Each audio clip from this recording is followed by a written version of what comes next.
Hello everyone, and welcome back to part 2, welcome to part 2 of yours truly, Jack the Ripper. Back here drinking and reading, coffee and weird tales. Yeah, it's still just my first cup, but I'm sure I'll make another one pretty soon actually. Anyway, let's just get straight into part 2 of this really excellent story. I'm enjoying it, I hope you're enjoying it too. So where last we left off, so Guy Hollis was explaining some shit to Carmody about following Jack the Ripper all the way across the world to Chicago for some fucking reason. I have a slight feeling of why that may be, but let's not get into it, let's just get into this. And since 1930, the United States again, 87 such murders, and to the trained criminologist, all bear the stigma of the Ripper's handiwork. Recently, there were so-called Cleveland torso slayings, remember? A shocking series. And finally, 2 recent deaths in Chicago. Within the past 6 months, one out on South Dearborn, the other crime, same technique. I tell you, there are unmistakable indications in all these affairs, indications of the work of Jack the Ripper. I smiled. A very tight theory, I said. I'll not question your evidence at all, or the deductions you draw. You're the criminologist, and I'll take your word for it. Just one thing remains to be explained. A minor point, perhaps, but worth mentioning. And what is that? Asked Sir Guy. Just how could a man of, let us say, 85 years commit these crimes?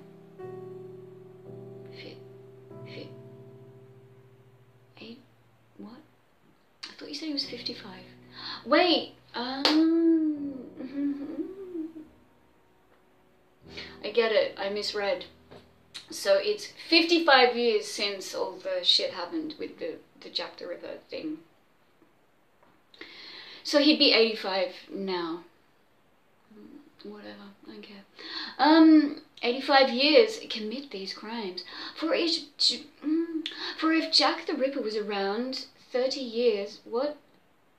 For if Jack the Ripper was around 30 years in 1888 and lived, he'd be 85 today. Yeah, should have made that clearer before. Why are we going over the... Anyway. So Guy Hollis was silent. I had him there, but... Suppose he didn't get any older?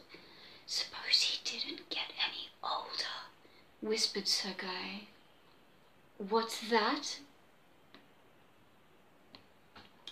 Suppose Jack the Ripper didn't grow old. Suppose he is still a young man today. All right, I said. I'll suppose for a moment, then I'll stop supposing and call for my nurse to restrain you.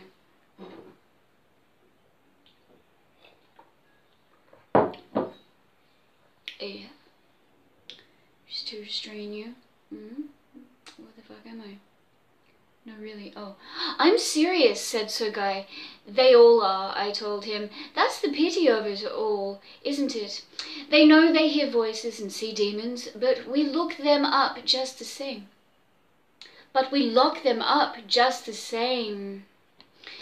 It was cruel, but it got results. He rose and faced me. It's a crazy theory, I grant you, he said. All the theories about Jack the Ripper are crazy. The idea that he was a doctor, or a maniac, or a woman, the reasons advanced for such beliefs are flimsy enough. There's nothing to go by, so why should my notion be any worse? Because people grow old, I reasoned with him. Doctors, maniacs, and women alike. What about... Really?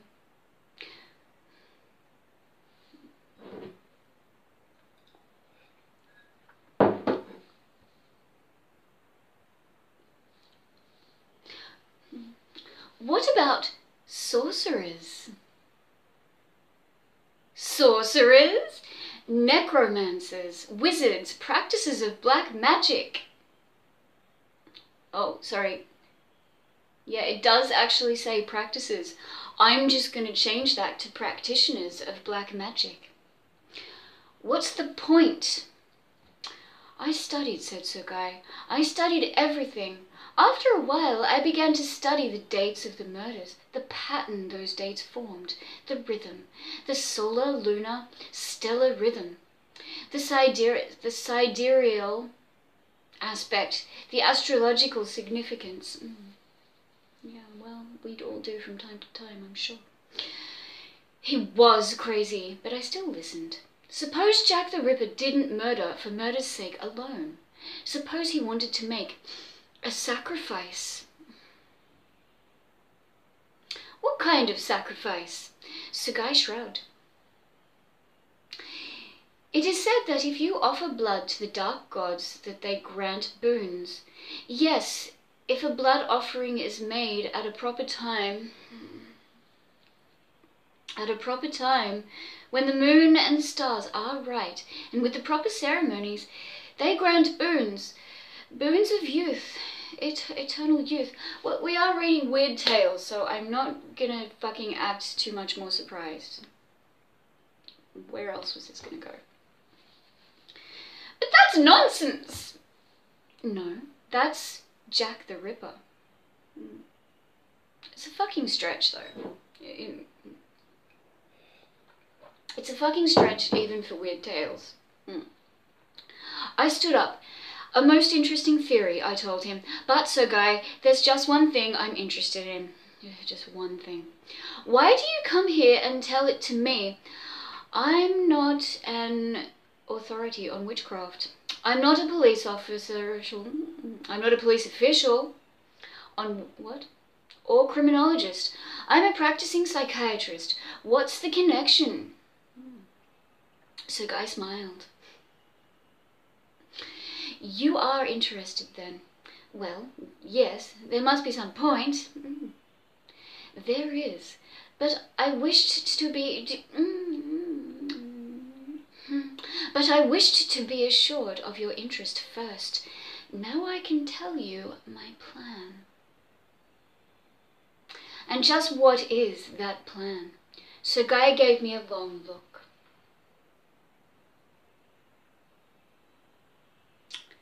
Then he spoke. John Carmody, he said, you and I are going to capture Jack the Ripper. Well then, okay. That's the way it happened. I've given the gist of that first interview in all its intricate and somewhat boring detail because I think it's important. It helps to throw some light on Sir Guy's character and attitude, and in view of what happened after that. But I'm coming to those matters. Sir Guy's thought was simple.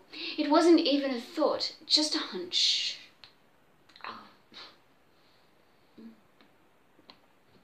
Fuck, where are we? Okay. You know the people that... maybe I need to make another coffee.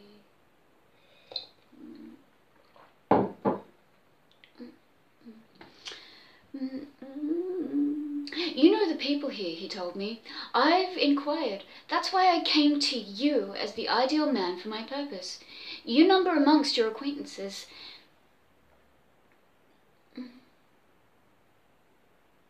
You number amongst your acquaintances many writers, painters, poets. The so-called intelligentista.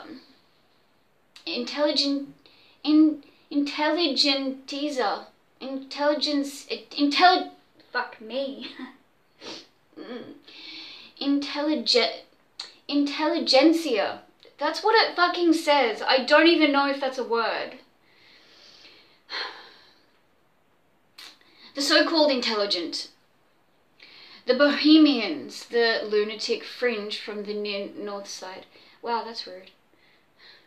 For certain reasons, never mind what they are, my clues have led me to infer that Jack the Ripper is a member of that element. He chooses to pose in as an He chooses to pose as an eccentric. I have a feeling that with you to take me around and introduce me to your set, I might hit upon the right... Yeah, 'cause you're not fucking one of these fringe fucking weirdos, mate. You're the one that believes in fucking witchcraft and sorcery. Yeah. It's all right with me, I said. Probably very insulted. But just how are you going to look for him? As you say, he might be anybody, anywhere. And you have no idea what he looks like. He might be young or old. Jack the Ripper, a jack of all trades. Rich man, poor man, beggar man, thief, doctor, lawyer. How will you know?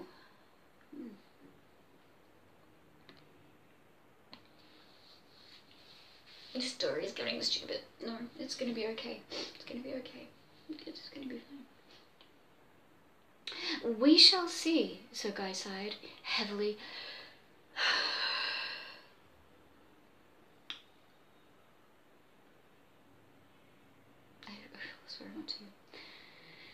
But I must find him at once. Why the hurry? Sir Guy sighed again. Because in 2 days he will kill again. Are you sure? Sure as the stars. I've plotted his... Fuck, you've really looked into this. I've plotted his chart, you see. All 87 of the murders correspond to certain astrological rhythm patterns. If, as I suspect, he makes a blood sacrifice to renew his youth, he must murder within 2 days. Notice the pattern of his first crimes in London. August the 7th, then August 31st, September 8th, September 30th, November 9th, intervals of 24 days, 9 days, 22 days. He kills 2 this time, and then 40 days. Of course, okay. Of course, there were crimes in between. There had to be, but they weren't discovered and pinned on him. At any rate, I've worked out a pattern for him based on all my data, and I say that within the next 2 days he kills. So I must seek him out somehow before then. Why? Yeah, okay, fine. And I'm still asking you what you want me to do. Take me out, said Sir Guy. Yeah. Introduce me to your friends. Take me to parties. I'll be a really big hit. Especially when I start, you know, saying shit like this to them. But where do I begin? As far as I know, my eccentric friends, despite their eccentricities, are all normal people.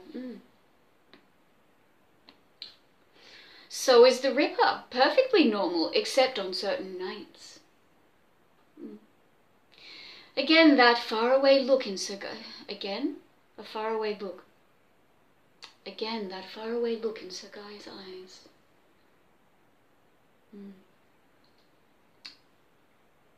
Well, again, lost my time. Son of a bitch. Okay, again, Sir Guy's eyes. Then he becomes... Oh, okay. Fuck. Then he becomes ageless. An ageless pathological monster crouching to kill on evenings when the stars blaze down in the blazing patterns of death. Yeah, okay. All right, I said, all right. I'll take you to parties, Sir Guy. I want to go myself anyway. I need the drinks they'll serve there after listening to your fucking bullshit. After listening to your kind of talk.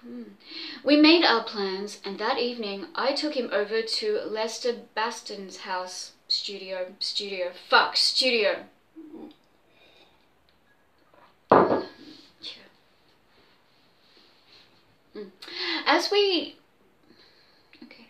As we ascended to the penthouse roof in the elevator, I took the opportunity to warn Sir Guy. No one's gonna like you. No. Baston's a real screwball, I cautioned him. So are his guests. Be prepared for it. But I thought you said your friends were normal. Did you fucking lie? Be prepared for anything and everything. I am. Sir Guy Hollis was perfectly... I am. Sir Guy Hollis was perfectly serious. He put his hand in his trousers pocket and pulled out a gun.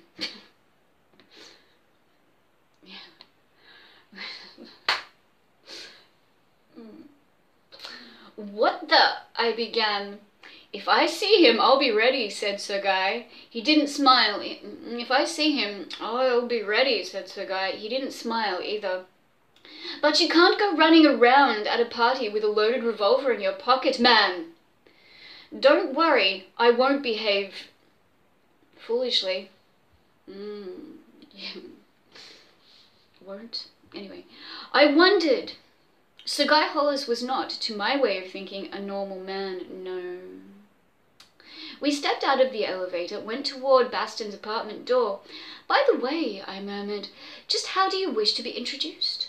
Shall I tell them who you are and what you are looking for? I don't care. Perhaps it would be best to be frank. But, what? Yeah, you get it. Okay. But don't you think that the Ripper, if by some miracle he or she is present, will immediately get the wind up and take cover? I think the shock of the announcement that I am hunting the Ripper would provoke some kind of a betraying gesture on his part, said Sir Guy. You'd make a pretty good psychiatrist yourself, I conceded, condescendingly. It's a fine theory, but I warn you, you're going to be in for a lot of ribbing. That's a wild bunch. There's a lot of wild bunches in this story.